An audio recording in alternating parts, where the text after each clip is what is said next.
Mutual fund is subject to market risk. जैसे 2008 में market 50% crash हो गया, अगर 1 करोड़ का कॉर्पस बन गया तो फिर आप 10 crore 15 crore 20 crore even 100 crore is also not difficult. और कॉर्पस कैसे बन सकता है? तो सर पावर ऑफ कंपाउंडिंग आपके हिसाब से क्या है? कोई रूल 72 को जान ले तो वो पावर ऑफ कंपाउंडिंग को जान जाएगा। लाइफ में अगर बड़ा बनना है ना तो कॉर्पस बनाना पड़ेगा। मैं वारन बफे का ही रूल फॉलो करता हूं, time in the market is important, not timing. Yo, what's up, buddies? This is me, Ankit Samani, from your platform Set Show by Podcast. Welcome you all to a brand new video. I know, हम लोग late है।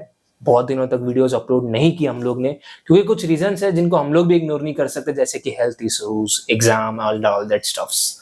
But we are back with बहुत ही unique topic, ऐसा topic जिसपे हम लोग को बचपन से ही बहुत बड़ी डाउट्स रहती।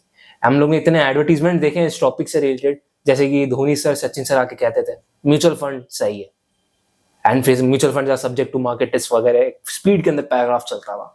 तो उस बचपन से एक माइंड में था कि भाई ये म्यूचुअल फंड्स होते क्या है, ये म्यूचुअल फंड में इन्वेस्ट कैसे किया जाता है, SIP and all that stuffs, ये सब है क्या चीज। तो इस डाउट्स को, इन्हीं क्वेरीज को क्लियर करने के लिए हम लोग ने ये वीडियो लाया। इस वीडियो के अंदर हम लोग बेसिक से लेके एडवांस क्वेश्चंस तक कवर करने वाले हैं म्यूचुअल फंड टॉपिक से रिलेटेड। ऐसे तो ये टॉपिक बहुत ही वास्ट है, जिसको स्टडी करना एक अपने में बहुत बड़ी बात है, बट हम लोग ने एक स्ट्रक्चर्ड वे के अंदर क्वेश्चंस तैयार किए अपने गेस्ट से पूछने के लिए, जिससे होगा ये कि हम लोग ने, जिनको म्यूचुअल फंड्स क्या होता है पता नहीं है, उनको मालूम चल जाएगा म्यूचुअल फंड क्या है, और जिनको पता है म्यूचुअल फंड क्या है, उनको और अच्छा और डेप्थ नॉलेज हो जाएगा। इस तरीके से ये वीडियो को हम लोग ने तैयार किया, एंड आई होप कि ये वीडियो बहुत ही प्रोडक्टिव बनने वाली है आप लोगों के लिए, एंड बहुत ही एंगेजिंग बनने वाली है। एंड इस वीडियो में गेस्ट कौन है, let me announce him. He is a great personality, Mr. Manoj Darak, owner and founder of Darak Funds.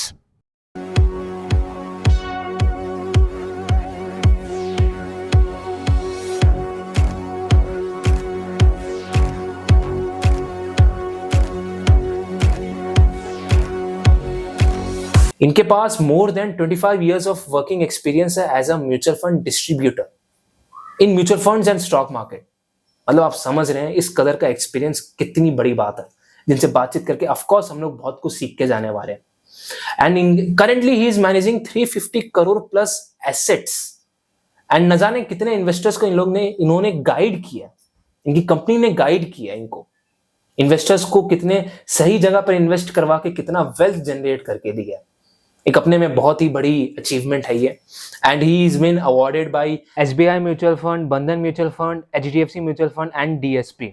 Apart from that, ये वीडियो के अंदर हम लोग ने इनसे इनकी पर्सनल के बारे में भी पूछा है कि ये किस तरीके से म्यूचुअल फंड डिस्ट्रीब्यूटर बने, और इन्होंने क्या चैलेंजेस फेस किए, और म्यूचुअल फंड में कितना मिनिमम अमाउंट जरूरत है इन्वेस्ट करने के लिए।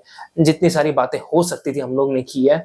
इस वीडियो में एंड तक बने रहना, एंड आई गारंटी दे रहा हूं मैं आपको कि आप बहुत कुछ सीख के जाएंगे इस वीडियो के अंदर। एंड अगर वीडियो अच्छा लगे तो लाइक शेयर सब्सक्राइब जरूर करना, एंड तब तक के लिए stay tune, stay active, bye bye.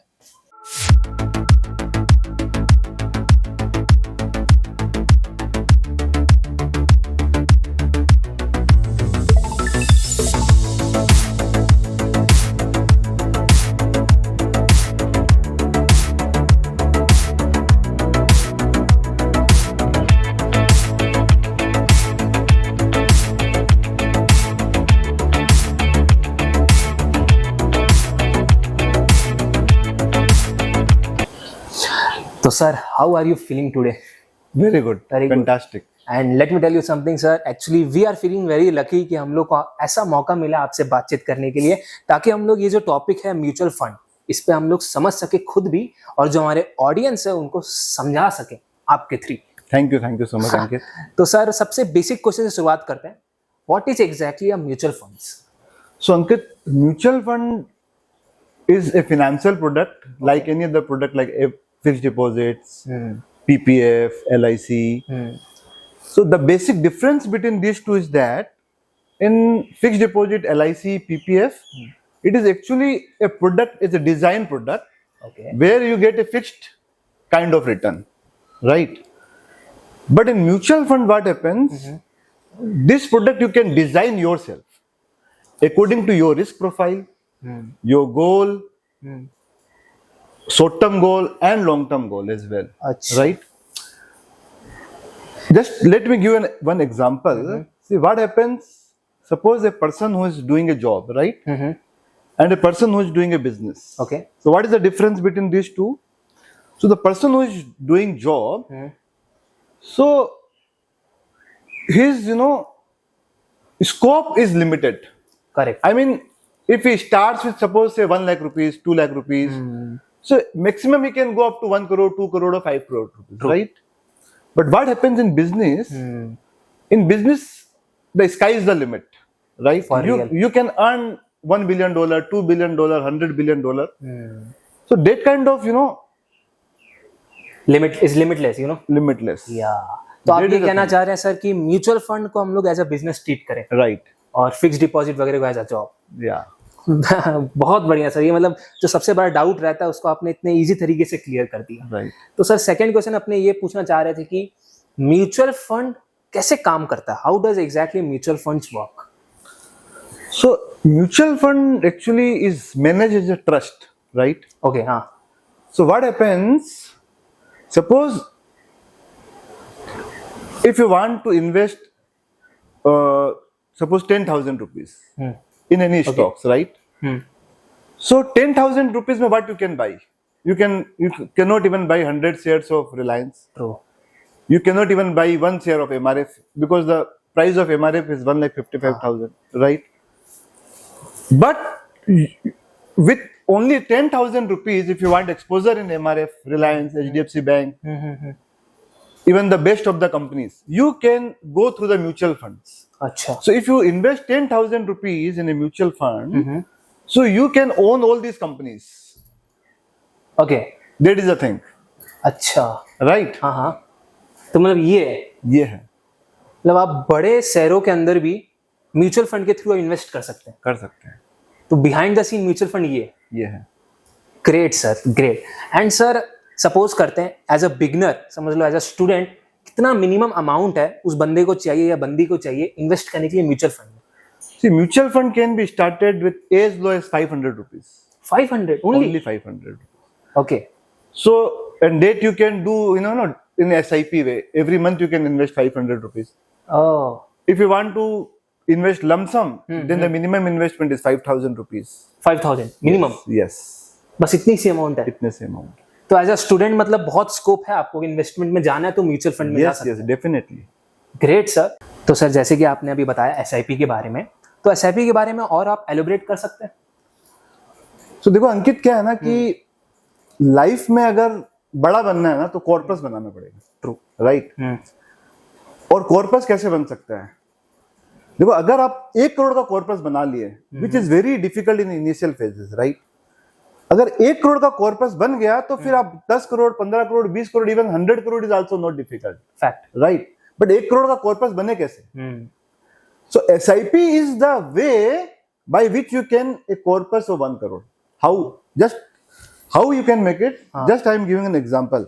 Suppose if you do an SIP of 7,000 rupees every month, right? And if you get 15% of interest rate, so in 20 years it will become 1 crore, right? True. अब मान लो आपने 15,000 की SIP की, तो क्या होगा? 15,000 की अगर आप SIP करते हो, तो वो जो 1 करोड़ 20 साल में होने वाला था वो आपको 15 साल में हो जाएगा. और अगर आपने 35,000 की SIP कर दी हर महीने, तो वो कॉर्पस आपका 10 years में ही हो जाएगा. तो मतलब जितना ज्यादा अमाउंट उतना जल्दी 1 करोड़. राइट. ग्रेट. तो सर जैसा आपने अभी कहा था कि अगर 1 करोड़ बन जाएगा तो उसे 100 करोड़ बनने में ज्यादा टाइम नहीं लगता. राइट. It means compounding. तो सर पावर ऑफ कंपाउंडिंग आपके हिसाब से क्या है? सो अंकित, पावर ऑफ कंपाउंडिंग को 8th wonder of the world बोला जाता है. सुनो सर. हाँ. बट ये सब सुनते हैं, बट कभी किसी ने अप्लाई नहीं किया लाइफ में. लेकिन अगर कोई रूल 72 को जान ले तो वो पावर ऑफ कंपाउंडिंग को जान जाएगा. रूल 72? यस. ये क्या चीज है सर? सर रूल 72 क्या है कि अगर आप 72 को इंटरेस्ट रेट से डिवाइड करें, तो आपके पैसे कितने साल में डबल हो गए वो आ जाता है. ओके. राइट. सो मान लो कि 72 को अगर आप 15% से डिवाइड किए तो आपके पैसे 5 साल में डबल हो गए. ओके. हाँ. राइट. अगर आप 72 को 12% से डिवाइड किए तो आपके पैसे 6 years में डबल हो गए. और अगर आप 72 को 18% से डिवाइड किए तो आपके रुपए 4 साल में डबल हो गए. ट्रू.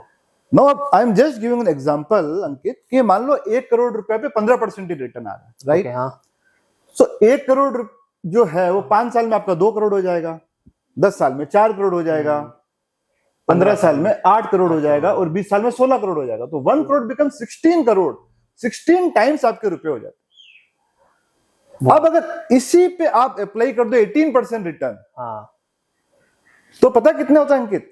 कितना वो सर? एग्जैक्टली डबल हो जाता है। Wow 16 crore will become 30 crore, around 30 to 32 crore rupees. मतलब ये है पावर ऑफ ये है power of compounding. Genuinely sir, ये 8 वंडर ही है वर्ल्ड का। और अगर मैं आपको एक एग्जांपल दूं, तो जैसे एक एचडीएफसी का म्यूचुअल फंड है, फ्लेक्सी कैप फंड, ओके उसमें जो एनुअलाइज रिटर्न है वो 21% का है। अगर किसी ने 10,000 रुपए की एसआईपी की है for the next 30 years, right? So 30 years में उसके वैल्यू हो गई है 21 करोड़ रुपीस। और उसने दिया कितना है? 10,000 इनिशियल अमाउंट। 10,000 इनिशियल। तो 10,000 इंटू 12, 1,20,000, 12 लाख 24, 36,000, 36 लाख रुपीस दे के अगर किसी का 21 करोड़ हो गया, तो ये पावर ऑफ कंपाउंडिंग नहीं है तो और क्या है? तो मतलब अब ये कहना सारे sir, mutual fund is equals to power of compounding. Yes. Wow. तो सर मतलब म्यूचुअल फंड में रिस्क तो इन्वॉल्व रहता ही होगा पक्का। देखिए इसीलिए बोला जाता है mutual fund is subject to market risk. Exactly. Please read the offer document before carefully before investing. तो ये रिस्क आपको जानना जरूरी है म्यूचुअल फंड में। Okay. But the risk is there only in the short term. अच्छा, short term में risk अगर आप 1 साल के लिए किए, 2 साल के लिए किए, 3 साल के लिए मार्केट गिर गया तो शॉर्ट टर्म में रिस्क है। But if you are investing for the long term then there is no risk. Sure. Yes. और कितनी बड़ी रिस्क रहती है शॉर्ट टर्म में? शॉर्ट टर्म में देखिए, अब जैसे कोई फाइनेंशियल क्राइसिस आ गया, जैसे 2008 में मार्केट 50% क्रैश हो गया, तो हो सकता है आपका म्यूचुअल फंड भी 30% क्रैश हो जाए। ओके। बट म्यूचुअल फंड में 50% क्रैश इसलिए नहीं होता क्योंकि उसका पोर्टफोलियो बहुत डाइवर्सिफाइड होता है। True, right. आपके 100 रुपए 100 स्टॉक्स में लगे हुए रहते हैं, 50 स्टॉक्स में लगे हुए रहते हैं। आपके कोई ऐसे सिंगल स्टॉक्स में नहीं है कि अगर सिंगल स्टॉक से 2 4 5 स्टॉक्स में रहे तो वो स्टॉक्स में कोई स्टॉक जीरो भी हो सकता है आपका। पर वो चीज कभी म्यूचुअल फंड में नहीं हो सकती। तो risk in comparison to stock market it is very less. But है, पर बहुत कम है। बहुत कम। तो सर मतलब आपका पैसा कभी जीरो नहीं होगा इसके अंदर। अच्छा, कम होगा पर जीरो नहीं होगा। जीरो नहीं होगा, वो भी शॉर्ट टर्म है। और अगर आप 10 साल 10 साल 15 साल 20 साल को ही मैं लॉन्ग टर्म बोलता हूँ, 1-2 साल को मैं लॉन्ग टर्म नहीं बोलता। अच्छा अच्छा। अगर 10 साल 15 साल 20 साल के लिए आप इन्वेस्टेड है तो आप वेल्थ क्रिएट करेंगे। पूरा फैक्ट है। यस।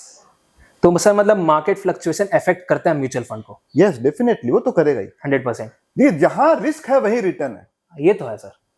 तो सर इसे अगर आप रिस्क नहीं लेंगे तो रिटर्न नहीं मिलेगा। तो आप एफडी करो, 7% में रहो। यही मेरा नेक्स्ट क्वेश्चन है। एलआईसी करो। हाँ, तो सर मतलब फिक्स डिपॉजिट में भी कुछ अमाउंट मिलता है पर उसमें रिस्क नहीं रहता। तो आपके हिसाब से क्या जेन्युइन सही है? लोग जिसके पास पैसे कम है उसको एफडी पे जाना चाहिए या म्यूचुअल फंड की तरफ जाना चाहिए? देखिए फिक्स डिपॉजिट में रिस्क नहीं, ऐसा नहीं है। फिक्स डिपॉजिट में भी रिस्क है। हाँ। There are many companies which have defaulted in the past. Okay. But अब किसी ने 10 लाख रुपए कोई कंपनी में लगा दी और कंपनी ही डूब गई, जैसे मैं Dewan housing finance limited, Duncan industries, तो पूरे पैसे ही डूब गए ना। ट्रू। बट म्यूचुअल फंड में कभी हो ही नहीं सकता क्योंकि अगर आप म्यूचुअल फंड के डेट स्कीम में भी लगाते हो ना, तो वहां पे भी आपको 10 लाख रुपए को 10 जगह पे डिवाइड कर देते हैं। अच्छा। तो वहां भी आपका रिस्क डाइवर्सिफाई हो गया। ग्रेट। और वहां पे फंड मैनेजर बैठे हैं आपका हर इन्वेस्टमेंट को ट्रैक करने के लिए। वो हर दिन की रिपोर्ट लेते हैं कि भाई कंपनीज में क्या हो रहा है क्या नहीं हो रहा है। तो वहां पे प्रोफेशनल मैनेजमेंट है, इसीलिए वहां पैसा आपका डूब नहीं सकता है। नहीं डूब सकता। तो आपका कहने का मतलब ये है म्यूचुअल फंड में मैनेजमेंट बैठी हुई है। यस। और फिक्स डिपॉजिट में बैठी है, पर वो जो आपका कहना है कि इतने रिस्क लेने पे ज्यादा रिवॉर्ड है। यस। उस चीज की कमी है। राइट। Great sir. तो सर आपके हिसाब से कितने टाइप के म्यूचुअल फंड इन्वेस्टमेंट है? तो म्यूचुअल फंड इन्वेस्टमेंट काफी टाइप के होते हैं। ओके। जैसे डेट फंड होते हैं। डेट फंड में भी कैटेगराइजेशन होते हैं। लिक्विड फंड हो गए, लिक्विड प्लस कैटेगरी हो गए, मीडियम टर्म डेट फंड हो गए, लॉन्ग टर्म डेट फंड हो गए, गिल्ड फंड हो गए। ठीक है ना। तो काफी इसके डेट की अलग कैटेगरी है। ओके। फिर इक्विटी फंड हो गए। इक्विटी में भी लार्ज कैप हो गए, मिड कैप हो गए, स्मॉल कैप हो गए, थीमेटिक फंड हो गए। थीमेटिक फंड में भी जैसे आपका सेक्टोरल फंड जिसको बोलते हैं कि जैसे टेक्नोलॉजी फंड हो गए, ट्रांसपोर्टेशन फंड हो गए, एक राइट, सेक्टर पे बैंकिंग फोकस। फंड हो गए, एक सेक्टर फंड हो गए। उसके बाद में एक हाइब्रिड फंड हो जाता है जहां आप डेट और इक्विटी को मिला देते हैं, अच्छा। या गोल्ड को भी मल्टी एसेट एलोकेशन फंड हो गए जहां पे डेट इक्विटी के साथ में आप गोल्ड को भी मिक्स कर दिए। ट्रू। हाँ। तो डिफरेंट डिफरेंट काइंड्स है, मतलब इसमें आप अपने गोल के हिसाब से आप प्रोडक्ट को डिजाइन कर सकते हैं। अच्छा, ये चीज है, तो मतलब बहुत वास्ट है। बहुत वास्ट। तो sir as a mutual fund distributor आपका मेन रोल क्या होता है इस इंडस्ट्री के अंदर? देखिए, हम लोग का रोल ये होता है कि इन्वेस्टर को राइट प्रोडक्ट देना चाहिए, ओके। उसके रिस्क प्रोफाइलिंग के हिसाब से। अच्छा। अगर किसी को, कोई रिटायर्ड आदमी है, अगर उसकी बेसिक्स नीड है कि भाई उसको महीने के 20,000 25,000 रुपए आ जाए, उसको रिस्क नहीं लेना है, ट्रू। तो हम उसको इक्विटी क्यों देने जाएंगे? और अगर देंगे भी तो उसको उतनी इक्विटी देंगे जिससे कि उसको इन्फ्लेशन एडजस्टेड रिटर्न आ जाए। तो आपका ये कहना है कि जो बंदा जितना रिस्क लेने के लिए रेडी है उस हिसाब से आप प्रोसेस करते रहेंगे। तो आप लोग के माइंड में बैक ऑफ द माइंड क्या चलता है? कोई आपके पास क्लाइंट आता है तो आप क्वेश्चंस वगैरह पूछते हैं उसे, सारे रिस्क प्रोफाइल वगैरह, या और कुछ भी पूछा जाता है? नहीं, हम उसकी सबसे पहले उसका पूरा रिस्क प्रोफाइलिंग पूछते हैं। ओके। रिस्क प्रोफाइलिंग के बाद उसकी जैसे पे चेक्स उसके कितने आते हैं हर महीने, हाँ। ठीक है, उसके घर में कितने मेंबर्स हैं, उनकी लाइफ इंश्योरेंस पॉलिसी है या नहीं, उनके मेडिक्लेम है कि नहीं, ट्रू, कितने मेंबर उन पे डिपेंडेंट है, उनके शॉर्ट टर्म गोल क्या है, उनके लॉन्ग टर्म्स गोल क्या है, और उनकी रिस्क एपिटाइट कितनी है। रिस्क एपिटाइट मतलब सर? रिस्क एपिटाइट मतलब, अब जैसे कोई, कितने बंदे होते हैं कि भाई हमारे पैसे स्मॉल कैप में डाल दो, हमें जल्दी ग्रोथ चाहिए, लेकिन मार्केट गिर गया, और अगर जब मार्केट गिरता है तो स्मॉल कैप में रिटर्न बहुत वर्स्ट हो जाते हैं, उस समय में वो भूल जाते हैं, तब उनको लगता है कि बेकार इन्वेस्टमेंट हो गया, गलत इन्वेस्टमेंट हो गया। उस चक्कर में फिर क्या होता है कि वो इन्वेस्टमेंट को रख नहीं पाते हैं, बीच में बैठ जाते हैं, बीच में बेच देते हैं म्यूचुअल फंड। True true. तो सर मतलब जो क्लाइंट होता है आपसे बिना पूछ के बेच सकता है, खरीद सकता है, ऐसा फ्रीडम है उसके पास? Yes, mutual fund is fully flexible. Yes, मतलब कोई रेस्ट्रिक्शंस नहीं है, कोई रेस्ट्रिक्शन नहीं है इसके अंदर।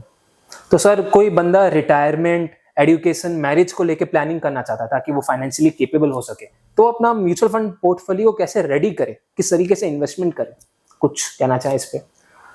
देखिए, उसके गोल के हिसाब से उसे इन्वेस्टमेंट करना पड़ेगा। अब उसके पास कितने फंड है उस पर डिपेंड करता है कि उसके पास लमसम पैसे कितने हैं। Lump sum, exactly sir. तो लमसम, हाँ राइट। उससे पहले एक टॉपिक एक और कवर कर लेते हैं सर, एसआईपी और लमसम इन्वेस्टमेंट में, इन दोनों में एक्चुअल में डिफरेंस क्या है? क्योंकि बहुत लोग बोलते हैं ये बेटर है वो बेटर है, आपके हिसाब से क्या है?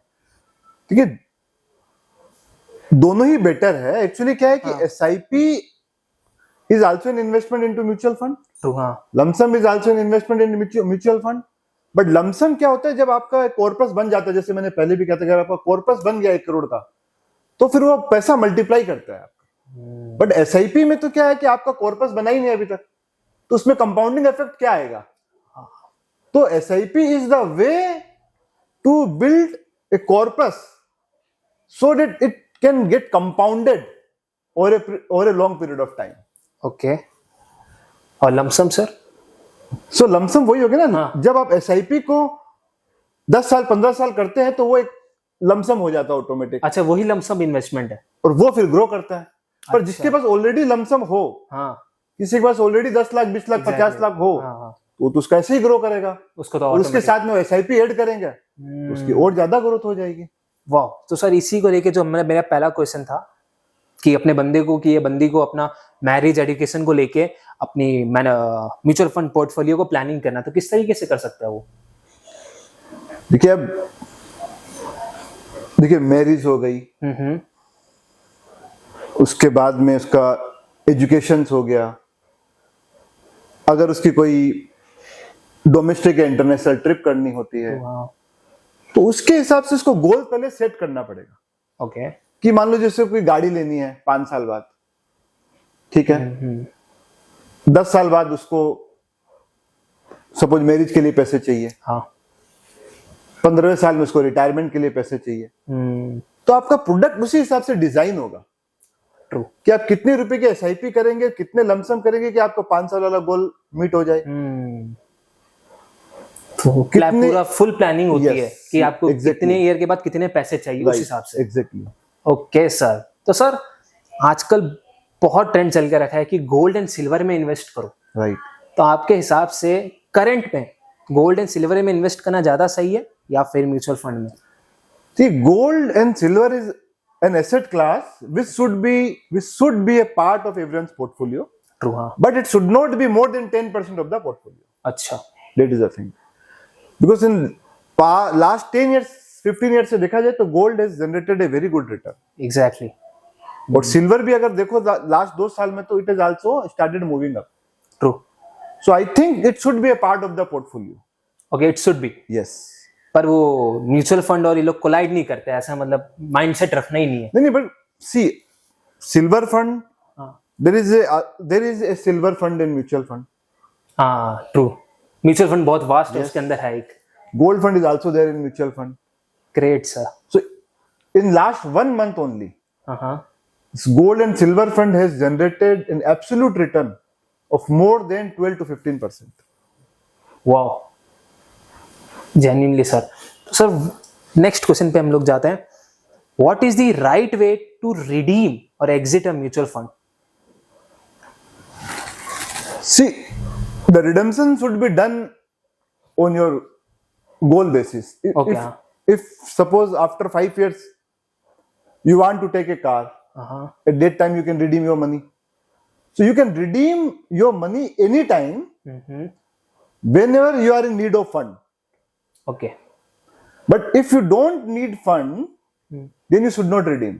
अच्छा। Then you should keep it there and should compounding. let it compounding. Great, मतलब जरूरत है तब निकाल लो, Right. नहीं है तो पड़े रहने दो, आपके Yes. पैसे कंपाउंड हो रहे हैं, Yes. कम तो हो नहीं रहे। Yes. Okay sir. तो सर इंडिया में म्यूचुअल फंड का ट्रेंड किस तरीके से फॉलो हुआ है और फ्यूचर में क्या उसका टर्न आउट होने वाला है आपके हिसाब से? क्या होगा, क्या लग रहा है? देखो ऐसा है कि हम लोग जिस एज, वी आर लकी कि हम लोग इस एज में वी आर बोर्न एक्चुअली। अच्छा। राइट। बिकॉज पहले क्या होता था कि जैसे हमारे ग्रैंड पेरेंट्स थे, हमारे फादर भी थे, तो उन लोग क्या करते थे कि उनका एक ही इन्वेस्टमेंट होता था, एलआईसी या फिक्स डिपॉजिट्स। उनको पता ही नहीं था कि म्यूचुअल फंड्स होता क्या है। Right. So they have not able to create wealth. But हम लोग इस जनरेशन में जन्मे हैं कि वी नो कि what is mutual fund and how wealth can be created through this. Right.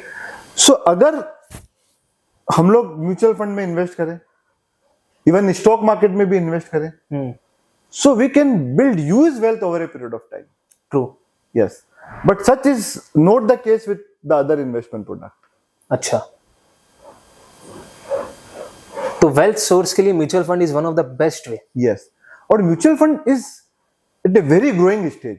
Because आप देखो कि अभी कुछ सालों पहले ये 5% ऑफ जीडीपी हुआ करता था म्यूचुअल फंड, अभी 15% ऑफ जीडीपी ओके हो गया है। और अगर आप बाकी कंट्रीज में देखो, यूएसए में, यूके में, यूरोपियन कंट्रीज में, तो वो 60 to 80% ऑफ द जीडीपी है। So we are far far away. So अभी तो जस्ट बिगिनिंग है। अभी हमारी जैसे मंथली एसआईपीज की जो बुक्स है वो अराउंड 29,000 करोड़ तक पहुंच गई है। ग्रेट। राइट। हाँ। और ये कुछ साल पहले, अगर 5 साल पहले देखो तो ये नॉट इवन 20,000 करोड़ भी नहीं थे। It is growing every month. और ये आप चैनल के थ्रू से जो अभी अवेयरनेस कर रहे हो, हाँ, इसी तरह से क्या है कि जितनी अवेयरनेस होगी उतनी ये ग्रो भी होगी इन्वेस्टमेंट। और ये एक बेटर सोर्स भी है। यस सर, एक कंसेप्ट है SWP। राइट। वो क्या है? SWP का मतलब है सिस्टमेटिक विड्रॉवल प्लान। राइट। जैसे एसआईपी में होते हैं systematic investment plan, we invest regularly every month. इसे सिस्टमेटिक विड्रॉवल प्लान क्या होता है? When you build a corpus of से 1 crore, 2 crore, 5 crore, your desired corpus. अब आपको लगता है कि यार मैंने लाइफ में बहुत पैसे कमा लिए हैं, now I don't want to work, I want to financially retire, and now you want to withdraw some money for your regular expenditure, right? So just like SIP, you can do SWP. You can withdraw every month from that your corpus. Okay. Suppose you build a corpus of 10 crore, right? Okay sir. So 10 crore का 10% is 1 crore, right? So you want to, if you want to withdraw say 6 lakh, 7 lakh rupees every month, you can withdraw from it. Then to your money will grow at the 4 crore rupees still will grow अच्छा, great. हाँ. to the existing corpus. That is called SWP. SIP भी is great, SWP is great. Yes. वो आपके But need के ऊपर. SIP is before retirement. हाँ. SWP is after retirement. Okay. Many people are confused with this. और आपने difference बताई दी. Yes. Great sir. तो sir as a mutual fund distributor आजकल लोग क्या कर रहे हैं, खुद ही डायरेक्ट इन्वेस्टमेंट कर रहे हैं, ये सोच के कि म्यूचुअल फंड में वो थोड़ा अब वो ब्रोकरेज वगैरह एंड ऑल स्टफ है, तो वो लोग खुद ही डायरेक्ट इन्वेस्टमेंट चालू कर दिए हैं. तो आपको क्या लगता है कि म्यूचुअल फंड डिस्ट्रीब्यूटर का फ्यूचर क्या है in India in upcoming days? Right, very good question Ankit. तो एक्चुअली क्या होता है कि people are going directly without any experiences. True. और they are going through many apps, online apps. Even the apps are not old enough. They don't have that much experience. True. But they are following those experiences, right? See, जो भी stock market में invest करते हैं ना, वो पहले 10 साल 15 साल पैसा कमाते ही नहीं. वो 10-15 साल गलतियां करते हैं. ट्रू. और गलतियां करने के बाद वो सीखते हैं कि पैसा कैसे कमाया जाए. फैक्ट. राइट. तो म्यूचुअल फंड में भी यही होता है कि लोग पहले गलतियां करते हैं, और जो अभी डायरेक्ट इन्वेस्ट कर रहे हैं वो बड़ी बड़ी गलतियां ही कर रहे हैं. वो सीखेंगे नहीं, कमा भी नहीं पाएंगे. अच्छा, गलतियां तो होंगी सर. ट्रू है. राइट. लेकिन जो एडवाइजर है वो 20 साल 25 साल पुराना है, उसको इतना एक्सपीरियंस है, उसने गलती कर करके सीखा है. तो आप उसका एक्सपीरियंस को यूज करके अपने लिए वेल्थ क्रिएट करो. हाँ. ना कि गलतियां करके बाद में आप वेल्थ क्रिएट करो. हाँ. मैं एक एग्जांपल देता हूं. जैसे कि क्या होता है ऑनलाइन एप्स में, क्या होता है लोग देखते हैं कि सपोज कोई टेक्नोलॉजी फंड है किसी कंपनी का, मान लो SBI टेक्नोलॉजी फंड, मैंने आई हैव जस्ट सीन कि उसने एक साल में 60% का रिटर्न दिया. Right. So people just by seeing the performance उसमें इन्वेस्ट कर देते हैं. ट्रू. बट नेक्स्ट ईयर वो टेक्नोलॉजी फंड 30% वहां से डाउन हो गया. तो देखिए अरे ये तो 30% डाउन हो गया, फिर उसमें से निकल जाते हैं. फिर देखते हैं नेक्स्ट टॉप परफॉर्मिंग कौन सा है, क्वांट. तो क्वांट में इन्वेस्ट कर दिए. फिर देखिए क्वांट गिर गया, फिर उसमें से निकल गए, फिर दूसरा फंड देखने लग जाते हैं. तो ऐसे ही होता है. तो ऐसे करके वो वेल्थ कभी क्रिएट नहीं कर सकते. बट वेल्थ का जो रूल है वो क्या है, time in the market is important, not timing. वाह. तो फंड राइट होना चाहिए और उस पर टाइमिंग नहीं करना आपको. अगर आप राइट फंड ले लिए और उस फंड में इन्वेस्ट करें जिसका ट्रैक रिकॉर्ड अच्छा है, जिसका परफॉर्मेंस अच्छा है, जिसके फंड मैनेजर अच्छे हैं, तो ही आपके वेल्थ क्रिएट होंगे. So distributor role is very very important. Patience भी in every sphere of life. हाँ. आज सचिन तेंदुलकर अपने गुरु की वजह से ही सचिन तेंदुलकर है. फैक्ट है. राइट. अर्जुन श्री कृष्ण की वजह से ही अर्जुन है. इसीलिए इन्वेस्टर जो है डिस्ट्रीब्यूटर की वजह से ही ग्रो कर पाएंगे. ट्रू. खुद वो नहीं कर पाएंगे. बहुत बढ़िया रिप्लाई किया आपने सर. तो इसका कहने का मतलब यही होता है कि पेशेंस और एक्सपीरियंस बहुत मैटर करता है. राइट. इस इंडस्ट्री के अंदर. राइट. और ये सब कुछ होता है अपने डिस्ट्रीब्यूटर के पास. राइट. भले ही वो कुछ चार्ज कर रहे हो पर वो आपके फायदे के लिए ही. एग्जैक्टली. वाह सर. तो sir as a mutual fund distributor इस इंडस्ट्री में आपके इतने इयर्स ऑफ एक्सपीरियंस हो चुके हैं, आपने इतने क्लाइंट्स को इन्वेस्ट करना सिखाया है, और एट अ करेंट डेट उन्होंने इतने सारे इन्वेस्टमेंट करके वेल्थ प्रॉपर्टी पता नहीं क्या क्या ले भी लिया होगा. तो सर उस इयर्स ऑफ एक्सपीरियंस में आपका सबसे बेस्ट और सबसे चैलेंजिंग एक्सपीरियंस क्या था? देखो अंकित, क्या होता है कि आदमी को सबसे ज्यादा खुशी कब होती है? जब वो घर लेता है. ट्रू. राइट. हाँ. आदमी का जो मैक्सिमम इन्वेस्टमेंट होता है वो प्रॉपर्टी में ही होता है. और जब आप किसी के लिए वेल्थ क्रिएट करते हो और आपकी क्रिएटेड वेल्थ से जब वो घर लेता है, तो उससे जो आपको खुशी होती है वो उतनी ही खुशी होती है जितनी खुशी उस क्लाइंट को घर लेने पे होती है. ट्रू. यही आपका तो मैंने ये तो मुझे बहुत अच्छा लगता है. उसके अलावा किसी ने गाड़ी ली है, किसी के डॉटर की शादी हुई है, किसी का रिटायरमेंट में इतना कॉर्पस हो गया है कि अब उससे लाइफ लॉन्ग सोचना नहीं है. तो ये सब करके ना एक बहुत मेंटल पीस और बहुत सुकून मिलता है कि लाइफ में कुछ अच्छा किया. ये मेरे लिए द बेस्ट एक्सपीरियंस है और द बेस्ट बिजनेस है मेरे लिए। वाह। एंड सर सबसे चैलेंजिंग पार्ट क्या था आपके इस इयर्स ऑफ एक्सपीरियंस में? तो चैलेंजिंग पार्ट मैं कहूंगा कि 2008। ओके। 2008 ऐसा पीरियड था जहां पे लोगों ने काफी वेल्थ लूज की because of the global financial crisis. और उस पीरियड में कुछ ऐसे भी फंड थे कि जो कि बहुत नीचे चले गए थे, जहां क्लाइंट पैनिक में निकल गए थे और वो क्लाइंट फिर वापस कभी जुड़ ही नहीं पाए, इन्वेस्ट ही नहीं, मतलब वापस से कभी आगे बढ़ नहीं पाए, इन्वेस्ट कर नहीं पाए इंडस्ट्री में। तो मैं इससे एक लेसन भी देना चाहूंगा कि वेल्थ क्रिएशन के लिए लॉन्ग टर्म रहना बहुत जरूरी है। ओके। चाहे कितने भी अप्स डाउन आए, जैसे लाइफ में आए वैसे म्यूचुअल फंड में भी बहुत अप्स डाउन आएगी, बट आपको वहां रहने होगा। अगर आप रहोगे तो आपकी वेल्थ क्रिएट होगी।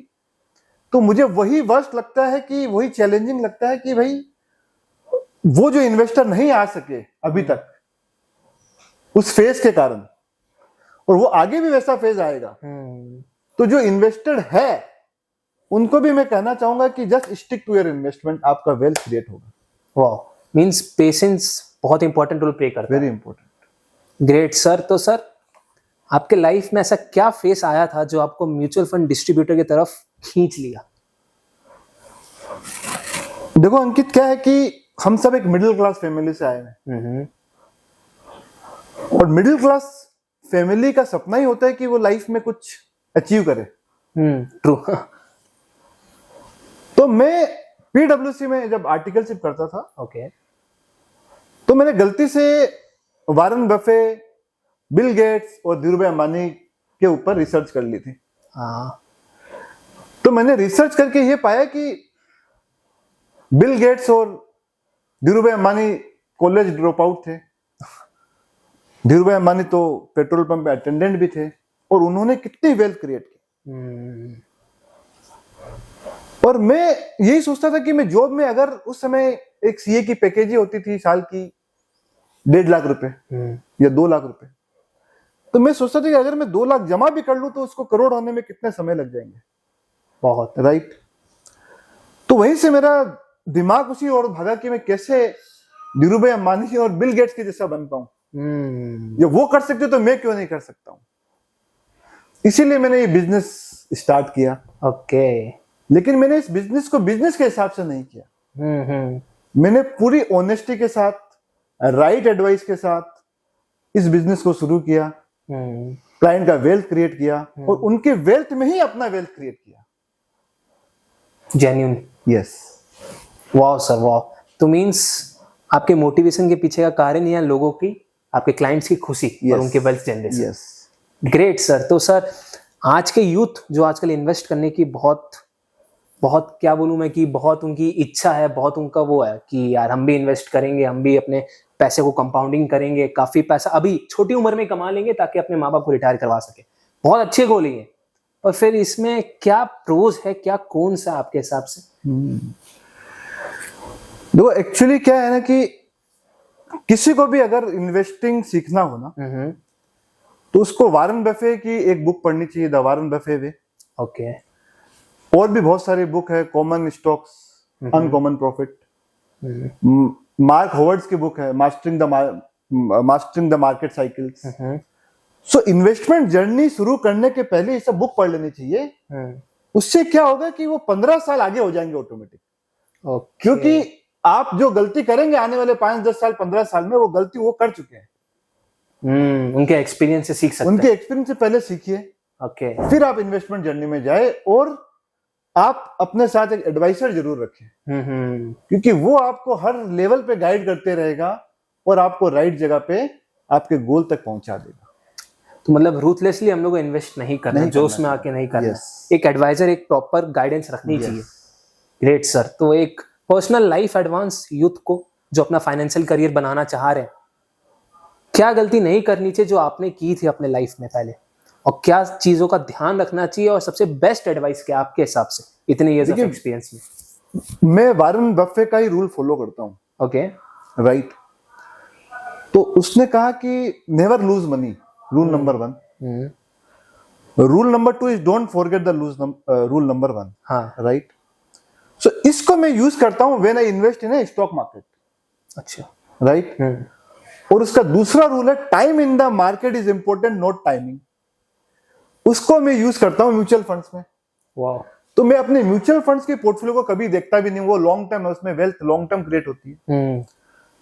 और जब मैं स्टॉक इन्वेस्टिंग में इन्वेस्ट करता हूं तो मैं बहुत शॉर्ट टर्म के लिए इन्वेस्ट करता हूं।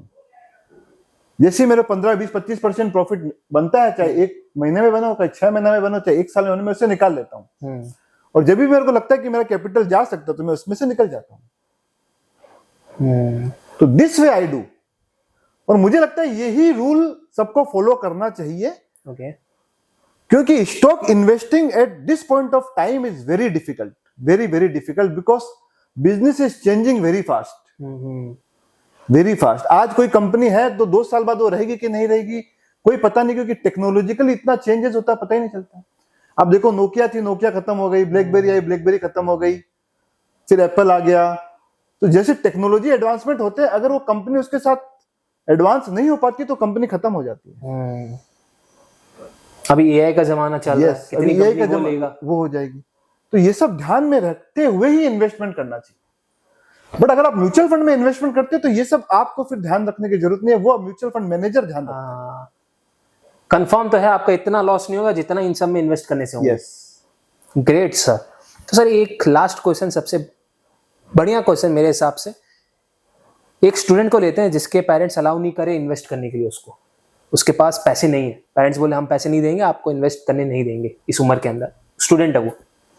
तो वो बोल रहा है कि ठीक है मैं अपने दोस्त से लोन लेके इन्वेस्ट करूंगा, मेरे को इन्वेस्ट करना है, मेरे पास बहुत नॉलेज है। तो ये क्या है, ये केस रखना चाहिए कि नहीं करना चाहिए आपके हिसाब से? नहीं, लोन लेके तो कभी नहीं करना चाहिए। बिल्कुल नहीं। आपके पास जब अपने पैसे हो तो ही करना चाहिए। ओके। और अगर पेरेंट्स कन्विंस नहीं हो तो उनसे रीजन पूछना चाहिए, वो किस लिए बोल रहे हैं, समझना चाहिए। अगर वो राइट बोल रहे हैं तो उनकी एडवाइस माननी चाहिए। ओके। अगर फिर भी आपको लगता है तो उन्हें समझाना चाहिए कि भाई मैं इस हिसाब से इन्वेस्टमेंट करूंगा, इसमें इतने रिस्क है, इतने पैसे डूब सकते हैं, तो उतने रुपए आप लेके इन्वेस्ट करोगे तो उसमें वो मना भी नहीं करेंगे। ट्रू। पर Indian parents sir. Yes. No problem sir, बहुत मजा आया आज के इस पॉडकास्ट में आपसे बातचीत करके। आई होप फ्यूचर में ऐसे पॉडकास्ट सेशन हम लोग आपके साथ होस्ट और कर सके। नहीं, थैंक यू सो मच। वाह।